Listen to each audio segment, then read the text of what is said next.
Good evening and salutations, my YNR fans. So before we get into this episode, there was a part of I think yesterday's episode that I kind of want to dive into because well, it's no kind of I want to dive into it because um I can't believe they actually wrote this. Okay, and this is the apology of between Chelsea and Billy. And the reason why this apology is so bad is first, she practically has him relive the time that she took advantage of him without consent. Okay? And what makes this seem so bad is the fact that he practically okays everything that she did. She. It's like he bends over backwards to sit there and try to make what she did not that bad. And that says volumes because if the roles were reversed, honestly, tell you the truth, they will be boycotting that show and picketing and doing everything else that they can that they could to sit there and get that show canceled. So the fact that Chelsea sent the apologizing for what she did, and Billy being like, "Well, it's okay, it happened a long time ago, and we got Johnny out of it, so it's okay." It's like, no, it's not okay, and that's a slap in the face to every single person that got taken advantage of, that somebody did something to without consent. That literally episode, that part was a slap in the face. And I can't believe people wrote that and somebody took a look at that scene and be like, yep, we're gonna do it. So I wanted to address that because I don't understand how this show could be that clueless and that insensitive. And it seemed like maybe they felt like it was going to go under the radar because it was a woman doing it to a man. But it clearly didn't because the stuff that I'm reading online is like they done lost their damn minds. Um, Getting into today's episode, Phyllis does not care. Okay, everything that Summer's saying, how it's affecting the family as a whole, how it's affecting Harrison, how it's affecting Kyle, she's just like, so, nothing. It. She doesn't care. She has no consideration for the rest of the family as far as Diane's concerned. And so Summer's like, all right, you're fired. And she's just like she's shocked. She's taken back. I was like, yo, listen, for over 10 minutes, you sat there with that resting bitch face. Like you didn't care how it affected Summer because it affects Kyle and it affects Harrison. You didn't care, okay? And you just like you act like not only did you not do anything wrong, but like why is Summer now on the same page as you? So when she gets fired, she stands there and have that stupid look on her face. It's like, are you kidding me? Are you serious? One of the things she did say that was kind of funny when she was talking to Michael Baldwin and Lauren was that she looked at Adam because Adam sent him a drink, sent her a drink, and was like, "So I don't understand this. How does this guy still get to keep his job as co-CEO or second in command? And this dude does nothing except for skulk all day, hanging out at bars, chilling. He rarely shows up at work. Even Sally said something about that. And yet this dude still has a job. Meanwhile, she's high and dry on her little tushy, and she's just like, this isn't fair." And Michael Baldwin is pretty much like, "I told you so." Long story short, he's like, "I told you so." It's like, this is, what I'm saying? Like, you didn't think about the consequences of how this may affect you, how this may sit there and blow up in your face, and here you are sitting there looking stupid, drinking your last little bit of martini. By the way, was it cold in that office? Was it cold in the building? If you understand what I'm talking about, then you understand exactly what I'm talking about. And I'm talking about that particular scene when she got up and I was like,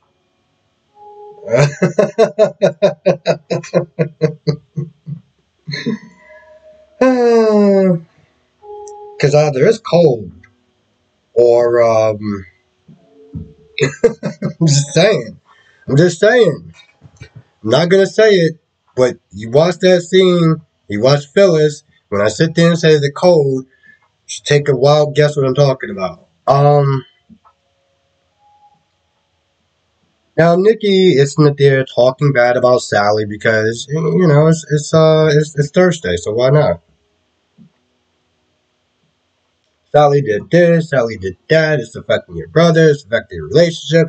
Wham, wah, wah, wah. The usual stuff that comes out of Nikki's mouth, and I'm just like, Nikki, shut up. Would you got some papers to file or something like that, or I don't know. You must got something to do. Why don't you take your little ass onto the ranch? Go to the ranch. Go there. Sally Sally just kind of walks on in, and I'm like, Sally, what are you, what are you doing here? You don't work there anymore. Imagine if Victoria was there. Oof. Victoria, the last time she saw her, and Sally was like, "Oh well, Nick told me that I could sit there and take my time." Sally was like, "Do you need security to sit there and help you pack your stuff up? Because you're taking like way too long. Like, what are you still doing here?" Sally comes on in and she's like, "Oh, I need to sit there and run your brain about numbers and stuff, and you're really sexy when you do business talk." And so he played along and whatever, and it was actually kind of funny. But I'm just sitting there looking like, Nick, get this straight, bro. You just walked into a room that smelled like sex and regret. You sat there and you listened to this chick talk about how they needed to end things one last time because apparently breakup sex is a real thing, and somehow he didn't decide to do what I said to do. Was when he started walking, he should have just did the Bruce Banner and just kept walking and just didn't stop. But instead, he's sitting there flirting with her, pulling her clothes. Oh, let's have dinner. Let's get together. I'm like, what, bro? They just like bringing another chick for him or something. Like, is Slim is it that much Slim Pickens there? I mean, come on now. I was gonna sit there and say Audrey, but I'm like, Audrey's practically Summer's age, which is Nick's daughter. So I don't know. They gotta do something, okay? Because this is just bad, okay? This is just not a good look. Um, After that, Sally was hanging out with Adam. I'm like, what the hell? Oh, I'm not afraid to be seen with you. It's not about that, you stupid. Well, she did sit there and talk. You need to start showing up to work because I'm surprised you still got a job. You need to kind of start showing up to work instead of just hanging out at bars and just getting drunk and everything like that. Like you need to start showing up to work. They talked about some other stuff. It didn't really go anywhere. Chelsea is still on her apology tour. I can't believe they still did that without him. I'm so blown away. Like, oh, I guess because it's a man and it's okay. Um, yeah, she gave her apology to Victoria about Connor and blowing up her marriage and everything else, and then I guess they kind of made a little bit of a powwow. So okay, that's cool. Yeah, I sat there and I wondered. I'm like, what is Lauren and Michael Baldwin's presence actually here for? Oh yeah, to sit there and tell Phyllis, I told you so. And of course, Sally walks over and she's all like, "Oh, you're gonna have some competition." I was like, Sally, you couldn't just kept walking.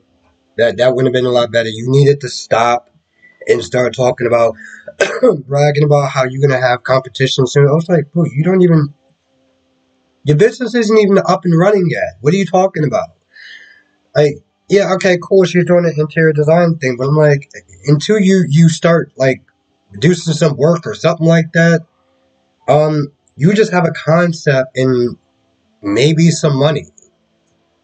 Or you didn't even get that yet. You don't even have financial backing yet. But you're gonna sit there and walk up to fellas talking about, oh, you got some new competition. With what? What? What competition? You don't have anything. Okay, alright.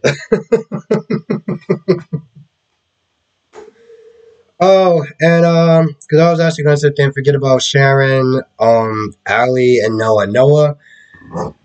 So Sharon tells Noah that Audrey was there looking for Noah because she's still a damn creep, just skulking around trying to find Noah and be a creep, even though she has a hot body, she's still a damn creep.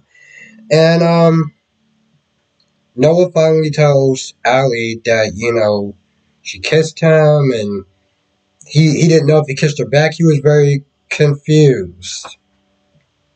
Oh, I love when people get confused. They don't know what's going on. They don't know left and right, up and down. They don't know if they're in the Matrix or not. He was confused. Confused. And she was like, should she be worried? And he didn't say anything. I'm like, girl, you're not really sitting there trying to do anything to reassure her. And even if he says there's nothing to worry about, guess what? Her little creepy ass still gonna be walking around trying to find him somewhere. I mean, it's not really too many places that he can go. He can hide, really. Unless he goes to the ranch. Unless he goes to the ranch. But then again, she could probably go there too. So, and seeing how no kick rocks don't exactly work with her, um, yeah, I don't know. Oh, in the beginning, Allie started talking about some formula or something like that, and I was like, Allie, you just spent 7 seconds talking about something that a percentage of the people actually understood what you were saying. Good job. I'm so glad that we're totally invested in you. I feel like that's pretty much about it. So with that being said, I'm going to go. I want to thank you for watching. Be safe, and I'll see you in the next video.